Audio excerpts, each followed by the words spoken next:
오늘 하나님 말씀은 마가복음 16장 15절로 20절의 말씀입니다. 마가복음 16장 15절로 20절 말씀입니다. 제가 읽어 드리겠습니다. 또 이르시되 너희는 온 천하에 다니며 만민에게 복음을 전파하라. 믿고 세례를 받는 사람은 구원을 얻을 것이요 믿지 않는 사람은 정죄를 받으리라. 믿는 자들에게는 이런 표적이 따르리니 곧 그들이 내 이름으로 귀신을 쫓아내며 새 방언을 말하며 뱀을 집어 올리며 무슨 독을 마실지라도 해를 받지 아니하며 병든 사람에게 손을 얹은즉 나으리라 하시더라. 주 예수께서 말씀을 마치신 후에 하늘로 올려지사 하나님 우편에 앉으시니라. 제자들이 나가 두루 전파할새 주께서 함께 역사하사 그 따르는 표적으로 말씀을 확실히 증언하시니라. 오늘은 신자들에게 주신 사명과 복, 이러한 제목으로 말씀해 드리겠습니다.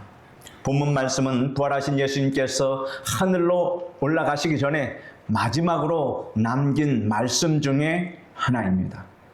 예수님께서 남기신 이 말씀에는 우리가 반드시 알아야 할 매우 중대한 의미를 지닌 세 마디의 말씀이 있습니다. 첫째는 복음을 전파하라. 따라 말씀해 보십시오. 복음을 전파하라. 둘째는 구원을 얻을 것이요. 셋째는 이런 표적이 따르리니. 이 말씀입니다. 우리는 이 세 가지 말씀의 의미를 분명히 알고 이 말씀에 순종과 믿음으로 굳게 서지 않으면 안 됩니다. 첫째로 복음을 전파하는 일은 주님께서 예수 그리스도를 믿는 사람들에게 주신 사명입니다. 주 예수님께서는 너희는 온 천하에 다니며 만민에게 복음을 전파하라 라고 말씀하셨습니다. 복음 전파는 주 예수 그리스도의 지상 명령입니다. 그 때문에 복음 전파는 해도 좋고 하지 않아도 좋은 것이 아닙니다. 복음 전파는 목사나 혹은 권사, 집사님의 임무만이 아니라고 하는 것입니다. 모든 신자에게 주어진 임무입니다. 복음 전파는 최우선의 사명이라고 하는 이 사실을 여러분 꼭 기억을 하시길 바랍니다. 브리스길라와 아굴라, 이 부부는 천막을 만들어 파는 그런 장사꾼이었는데 그가 바울의 선교를 도왔습니다. 그들은 바울의 복음을 위해서 이곳저곳 자주 옮겨 다니지 않으면 안 되었습니다. 그래도 그들은 조금도 불평하지 않았습니다. 그들 부부의 생애 최우선적이고 최종 목표는 복음 전도였으며 장사가 아니었다는 것입니다. 장사는 그저 그들에게 수단이었습니다. 이들 외에도 바울을 도운 사람들의 이름이 빌립보서 4장 1절로 3절에 많이 기록되어 있습니다. 그러나 바울을 도운 사람들의 이름이 모두 성경에 기록된 것은 아닙니다. 이름이 기록되지 않은 사람도 많이 있습니다. 복음 전파보다 우리의 생애를 빛나게 하고 영원히 가치 있게 하는 일은 없다는 사실을 우리는 알아야 합니다. 우리가 사람들에게 여러 가지 도움을 줄 수 있지만 최선의 도움과 최대의 사랑은 예수 그리스도를 전하여 그들의 영혼을 거듭나게 하고 천국을 얻게 하는 것입니다. 성경에 보면 내 형제들아 너희 중에 미혹되어 진리를 떠난 자를 누가 돌아서게 하면 너희가 알 것은 죄인을 미혹된 길에서 돌아서게 하는 자가 그의 영혼을 사망에서 구원할 것이며 허다한 죄를 덮을 것임이라 라고 말씀하고 있습니다. 한 영혼을 주님께로 인도하면 그 사람을 죽음에서 구원하는 데 위대한 공을 세운 것이라는 말씀입니다. 다니엘 12장 3절에도 보면 많은 사람을 옳은 대로 돌아오게 한 자는 별과 같이 영원토록 비치리라 라고 기록되어 있습니다. 하나님께서 우리에게 성령을 충만하게 하심은 복음 전파를 위한 것입니다. 성경은 오직 성령이 너희에게 임하시면 너희가 권능을 받고 예루살렘과 온 유대와 사마리아와 땅끝까지 이르러 내 증인이 되리라 말씀하셨습니다. 그러므로 우리가 하나님 제게 성령으로 충만하게 하옵소서, 그리하여 담대히 복음을 전할 수 있게 하옵소서 하고 기도하면 하나님께서 기쁘시게 우리를 성령으로 충만케 해 주십니다. 우리는 한 영혼을 주님께로 인도할 때 최대의 즐거움을 얻는 그러한 신자가 되어야 하겠습니다. 초대교회 성도들은 바울과 바나바의 선교 활동 보고에 깊은 관심을 기울였으며 이방인들이 주님께로 돌아온 이야기를 듣고 크게 기뻐했다고 성경은 기록하고 있습니다. 우리들도 세속적인 이야기에 관심을 기울일 것이 아니라 복음 전하는 일에 전력을 기울이고 우상 숭배자들이 회개하고 돌아왔다는 소식을 듣고 즐거워해야 할 것입니다. 우리 교회가 하나님의 은혜로 한 사람 한 사람 부흥되는 것을 보면 참으로 주의 종은 기쁨이 넘칩니다. 한 영혼이 교회에 들어와서 구원받고 그가 하나님의 거룩한 자녀가 되는 그 기쁨보다 여러분 더 큰 기쁨이 무엇이 있겠습니까? 영혼을 구원하는 그 기쁨. 여러분 또한 그러한 기쁨을 다 체험하며 누리며 살아가시기를 바랍니다. 영혼을 그리스도에게로 인도함으로 얻는 기쁨은 하나님과 하늘의 하나님의 천사들이 다 함께 기뻐하는 기쁨이라고 하는 이 사실을 우리는 절대 잊지 말아야 합니다.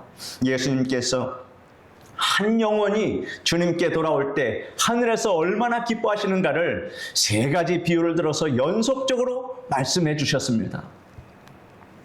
해가 저물어 가자 목자가 한 양떼를 데리고 집으로 가는 도중에 양을 세어보니 100마리 중에 한 마리가 모자랐습니다. 목자는 99마리를 그 양을 들에 두고 잃어버린 한 마리 양을 찾아 나섰습니다. 골짜기에서 가시에 찔리기도 하고 벼랑을 기어 오르다가 떨어지기도 하며 온갖 고생 끝에 잃은 양을 기어코 찾았습니다. 그는 너무 기쁜 나머지 찾은 양을 번쩍 어깨에 메고 집으로 돌아와 벗과 이웃을 불러 잔치를 벌였습니다. 한 여인이 10드라크마를 갖고 있었는데 그 중에 하나를 잃어버렸습니다. 여인은 잃어버린 한 드라크마를 찾기 위해 불을 켜고 온 집안을 다 쓸었습니다. 마침내 잃어버린 그 한 드라크마를 찾았습니다. 여인은 기뻐하며 친구와 이웃을 불러 그도 잔치를 벌였습니다. 얼마나 기쁘면 그가 이러한 잔치를 벌였을까? 우리는 그러한 것을 한번 상상해 보십시오. 여러분들도 잃었다가 찾았을 때 그 기쁨을 한번 상상해 보십시오. 한 아버지에게 두 아들이 있었습니다. 하루는 둘째 아들이 아버지에게 자기에게 줄 재산을 미리 달라고 간청하므로 마지못해서 아버지가 재산을 나누어 주었습니다. 둘째 아들은 그 재산을 가지고 먼 나라로 가서 허랑방탕하게 살며 돈을 다 탕진하고 말았습니다. 그 나라에 흉년이 들어 둘째 아들은 남의 집에 돼지치는 일을 했으나 역시 배고픈 것은 마찬가지였습니다. 그는 쓰라린 고통 끝에 비로소 모든 것이 풍족한 아버지 집을 그리워하게 되었습니다. 그는 회개하기로 작정하고 아버지 집으로 돌아갔습니다. 아버지는 돌아온 둘째 아들을 반가이 맞이하고 하인들에게 다음과 같이 명령을 내렸습니다. 제일 좋은 옷을 내어다가 입히고 손에 가락지를 끼우고 발에 신을 신기라. 그리고 살찐 송아지를 끌어다가 잡으라. 우리가 먹고 즐기자. 내 아들은 죽었다가 다시 살아났으며 내가 잃었다가 다시 얻었노라. 아버지가 이렇게 말했습니다. 잃어버린 어린 양을 찾고 잃어버린 드라크마를 찾고 집 나간 둘째 아들이 회개하고 다시 돌아온 비유를 예수님이 연거푸 하신 것은 한 영혼이 회개하고 돌아오면 천국에서 하나님과 천사들이 얼마나 기뻐하는지를 우리에게 알게 하신 것입니다. 여러분이 불신자를 주님께로 인도하여 그가 결신하고 또 은혜를 받아 감격하고 주님을 열심히 섬기며 봉사하는 것을 볼 때 여러분 정말 기쁘지 않으십니까? 이 기쁨은 세상의 기쁨과 비교할 수 없는 기쁨입니다. 이런 기쁨을 여러분이 만끽하며 살아가시기를 바랍니다. 복음을 전파하는 사명은 대단히 중요합니다. 예수님께서는 부활하신 후에 두려워 떨고 있는 제자들에게 찾아가셔서 너희에게 평강이 있을지어다. 아버지께서 나를 보내신 것 같이 나도 너희를 보내노라 라고 말씀하시고 그들을 향해서 숨을 내쉬면서 말씀하시기를 성령을 받으라. 너희가 누구의 죄든지 사하면 사하여질 것이요 누구의 죄든지 그대로 두면 그대로 있으리라 하시니라 라고 말씀하셨습니다. 여러분은 이 말씀이 얼마나 심각한 말씀인지를 깨달아야 합니다. 여러분이 구원을 얻는 예수 그리스도의 복음을 전하지 않으면 여러분의 부모, 자녀, 형제, 친지, 이웃이 죄 가운데서 멸망받는다는 이 사실입니다. 그러나 여러분이 복음을 전하면 그들이 구원을 받고 천국에서 영생하게 된다는 것입니다. 이러므로 여러분이 복음을 전하느냐 전하지 않느냐에 따라서 여러분의 부모, 자녀, 형제, 친지, 이웃이 지옥이냐 천국이냐가 결정되는 것입니다. 그 때문에 복음 전파의 사명을 우리는 받았으며 그것을 가지고 인생을 살아가야 한다는 것입니다. 축구 경기를 하는 선수들이 이리저리 산만하게 뛰며 공을 차는 것 같이 보이지만 실은 골대를 향하여서 전력을 기울여서 뛰는 것입니다. 이렇듯 신자가 된 여러분이 삶의 여러 현장에서 이리저리 살며 활동할지라도 그 인생의 목표는 오직 복음 전파인 것을 확신하시기를 바랍니다.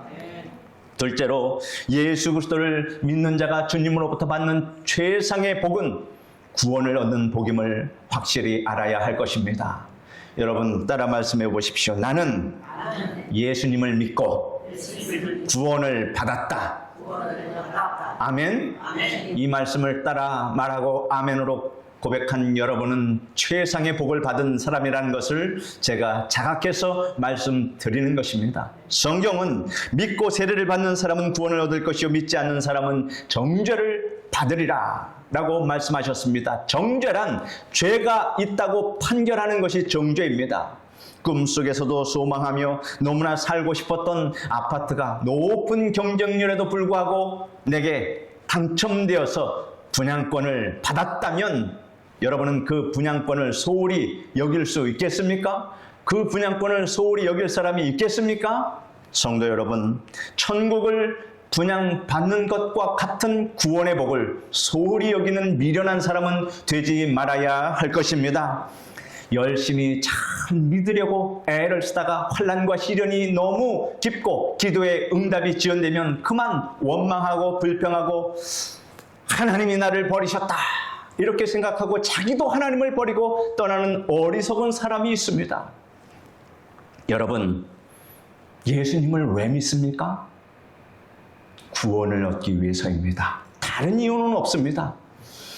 기도 응답이 지연되고 시련이 중첩된다고 해서 믿음을 버리는 사람은 구원이 얼마나 귀한 것인 줄을 모르기 때문입니다. 성경은 하나님이 세상을 이처럼 사랑하사 독생자를 주셨으니 이는 저를 그를 믿는 자마다 멸망하지 않고 영생을 얻게 하려 하심이라 라고 말씀하셨습니다.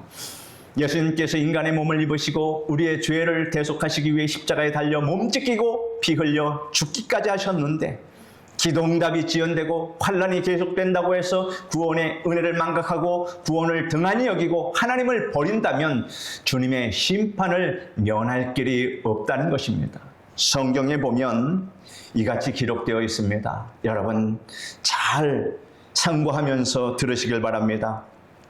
여자들은 자기의 죽은 자들을 부활로 받아들이기도 하며 또 어떤 이들은 더 좋은 부활을 얻고자 하여 심한 고문을 받되 구차히 풀려나기를 원하지 아니하였으며 또 어떤 이들은 조롱과 채찍질 뿐 아니라 결박과 옥에 갇히는 시련도 받았으며 돌로 치는 것과 톱으로 켜는 것과 시험과 칼로 죽임을 당하고 양과 염소의 가죽을 입고 유리하며 궁핍과 환난과 학대를 받았으니 이런 사람은 세상이 감당하지 못하느니라. 그들이 광야와 산과 동물과 토굴에 유리하였느니라 라고 기록하고 있습니다. 앞서간 신자들은 하나님께서 주신 이 큰 구원을 빼앗기지 않기 위해서 핍박과 냉대를 받았으며 양과 염소의 가죽을 입고 유리 방황했으며 죽임을 당하고 산중과 토굴에 거하기도 했다는 것입니다. 그들은 구원의 소중함을 너무나 잘 알았던 것입니다. 생명과도 바꿀 수 없는 구원이라는 것을 확신했기 때문입니다. 여러분은 여러분의 생명과 구원을 바꾸겠습니까? 여러분, 구원은 바로 여러분이 영원히 사는 생명과도 같다라고 하는 사실을 알 때에 우리는 결코 어떤 것과도 이 구원을 바꿀 수가 없다는 것입니다. 세상에 태어나서 구원을 얻지 못하면 차라리 여러분 태어나지 않는 것이 좋습니다. 예수님께서 마지막 만찬석에 가룟 유다에게 말하였습니다. 인자는 자기에 대하여 기록된 대로 가거니와 인자를 파는 그 사람에게는 화가 있으리로다. 그 사람은 차라리 태어나지 아니하였더라면 제게 좋을 뻔하였느니라 라고 말씀하셨습니다. 구원받지 못하면 차라리 태어나지 않는 것이 좋았을 것이고, 구원받지 못하면 태어난 것이 저주라고 하는 이 사실을 우리는 확신해야 할 것입니다. 예수님께서 부자와 나사로의 이야기를 해주셨습니다. 부자가 이 땅에 사는 동안 아주 좋은 옷, 자색 옷을 입고 매일 잔치를 벌며 놀았습니다. 돈이 많으니 그가 원하고 즐거워하는 대로 즐겼습니다. 그는 호식하면서 부족함 없이 살았지만 단 하나 구원받지 못했습니다. 세월이 흘러 부자가 죽었습니다. 그의 영혼은 어떻게 됐겠습니까? 지옥에 떨어졌습니다. 그는 그곳에서 극심한 고통을 받고 있었습니다. 그가 고통 중에 눈을 들어서 위를 바라보니 아브라함의 품에 거지 나사로가 있었습니다. 그는 아버지 아브라함이여 나를 궁일이 여기사 나사로를 보내어 그 손가락 끝에 물을 찍어 내 혀를 서늘하게 하소서라고 요청했습니다. 나사로는 이 땅에 사는 동안 거지로 살았습니다. 병으로 고생도 많이 했습니다. 그러나 그는 구원받은 사람이었습니다. 세월이 흘러 그도 죽었습니다. 사람들이 제대로 장례도 치르지 않았고 그렇기 때문에 무덤도 없었습니다. 그러나 그의 영혼은 천사들에게 받들려 천국으로 들어갔습니다. 성경은 사람이 만일 온 천하를 얻고도 제 목숨을 잃으면 무엇이 유익하리요? 사람이 무엇을 주고 제 목숨과 바꾸겠느냐라고 말씀하셨습니다. 목숨이란, 여기서 목숨이란 영혼을 말합니다. 영혼이 구원받지 못한다면 세상의 영화와 권세와 그 재물이 무슨 소용이 있겠느냐라고 하는 말씀입니다. 베드로는 이렇게 말합니다. 예수를 너희가 보지 못하였으나 사랑하는도다. 이제도 보지 못하나 믿고 말할 수 없는 영광스러운 즐거움으로 기뻐하니 믿음의 결국 곧 영혼의 구원을 받음이라 라고 말했습니다. 우리 믿음의 결국은 무엇입니까? 영혼 구원입니다. 그러므로 우리는 예수 그리스도를 구주로 믿고 구원 받았다는 이 사실을 늘 감사하며 살아야 할 것입니다.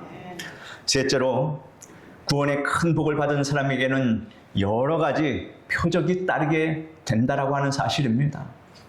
성경은 믿는 자에게는 이런 표적이 따르니 곧 그들이 내 이름으로 귀신을 쫓아내며 새 방언을 말하며 뱀을 집어 올리며 무슨 독을 마실지라도 해를 받지 아니하며 병든 사람에게 손을 얹은즉 나으리라 하시더라 라고 말씀하고 있습니다.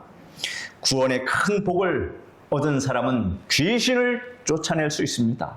여러분, 귀신은 있습니다. 눈에 보이지 않는다고 없다고 말씀하시면 안 됩니다. 귀신은 있습니다. 예수님께서도 귀신을 쫓아내셨습니다. 지금 이 세상에, 문명과 같은 이 세상에 귀신이 있을까요? 여러분, 귀신이 있습니다. 귀신을 두려워하지 마십시오. 귀신이 여러분을 두려워합니다.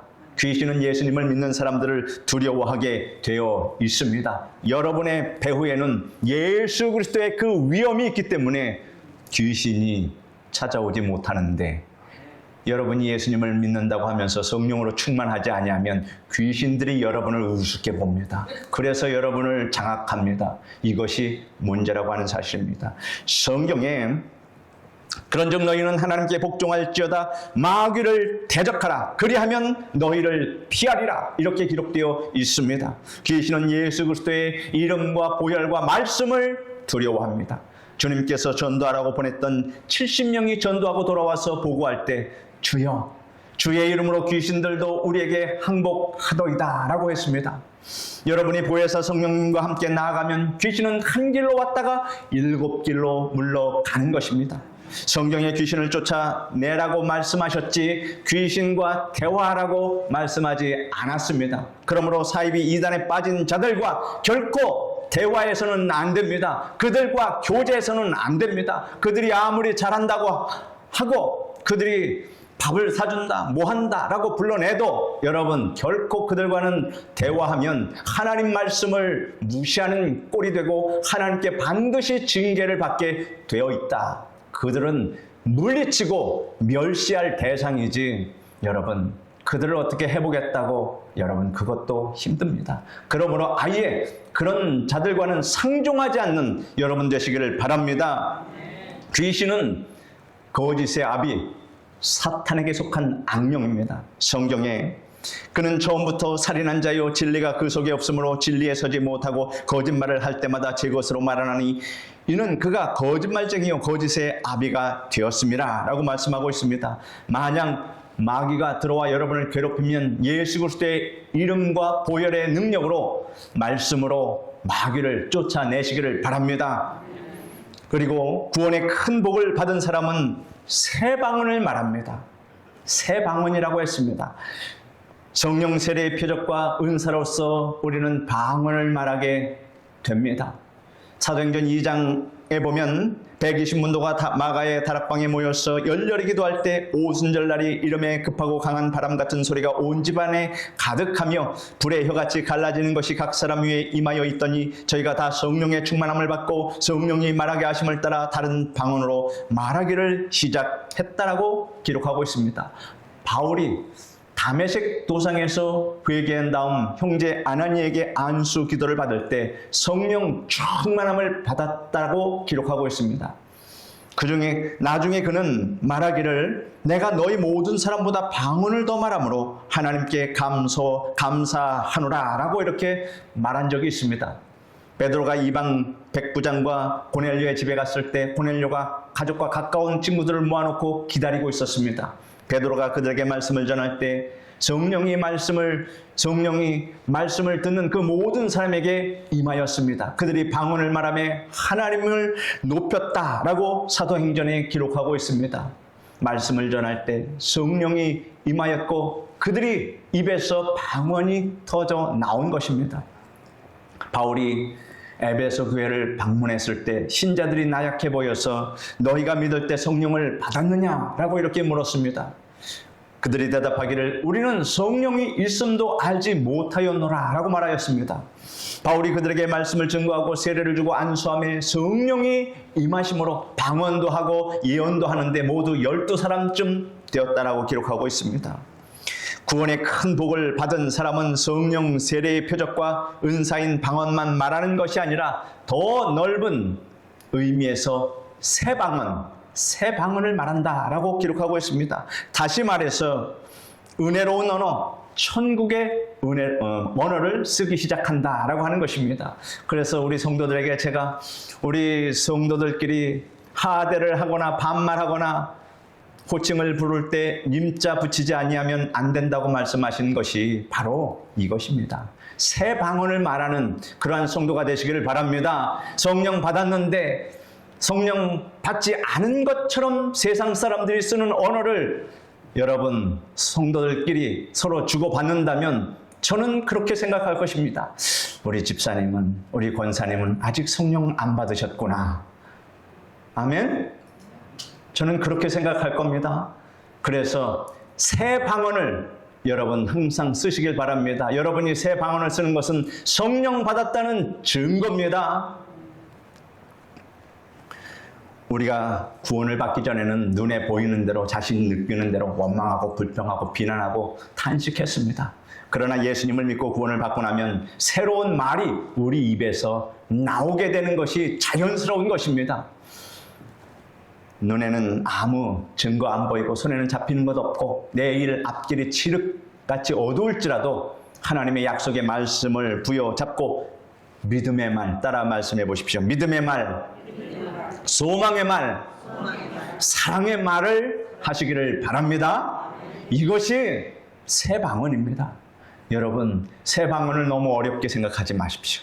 천국의 언어를 쓰는 것이 우리에게 주신 새 방언이다라고 하는 것. 그러므로 저는 우리 교회에서 항상 새 방언을 듣기를 원합니다. 아멘. 만약에 어떤 사람이 그런 말을 쓰지 않는다면 새 방언을 말할 수 있도록 우리 성도님들이 권면해 주시고 신앙을 북돋아 주시기를 바랍니다. 그리고 구원의 큰 복을 받은 사람은 하나님이 보호해 주십니다. 사도 바울이 독사에게 물린 적이 있습니다. 날씨가 추워 불을 피웠는데 바울이 나무 덤불을 불 속에 던지자 나무 속에 숨어있던 독사가 나와서 바울의 손을 물고 말았습니다.